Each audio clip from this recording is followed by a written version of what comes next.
আসসালামু আলাইকুম everyone, welcome back to my another new video Hashim's tutorial. ঘনবস্তুর সমগ্র পৃষ্ঠের ক্ষেত্রফল কিভাবে নির্ণয় করবে তোমাদের আজকে শেখাবো। আমি প্র্যাকটিক্যালি তোমাদের শেখাবো কিভাবে গণিত বুঝে বুঝে করতে হয়। তোমরা জানো যে ঘনবস্তুর মাত্রা তিনটি: দৈর্ঘ্য, প্রস্থ এবং উচ্চতা। এর সাথে তোমরা এটাও জানো যে ঘনবস্তুর দৈর্ঘ্য, প্রস্থ এবং উচ্চতা যদি সমান হয় তাহলে সেটাকে আমরা ঘনক বলি।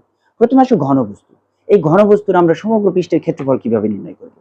ঘনবস্তু দেখো যে ৬টি তল আছে সেই তলগুলোর মধ্যে দুটি করে তল সেম, অর্থাৎ দুটো দৈর্ঘ্য, দুটো প্রস্থ এবং দুটো উচ্চতা।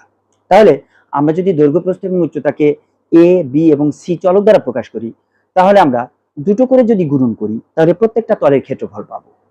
তাহলে দুটো করে যদি গুণন করি, অর্থাৎ দৈর্ঘ্যের সাথে যদি প্রস্থ গুণন করি, তাহলে আমরা প্রথমে একটা তলের ক্ষেত্রফল পাবো।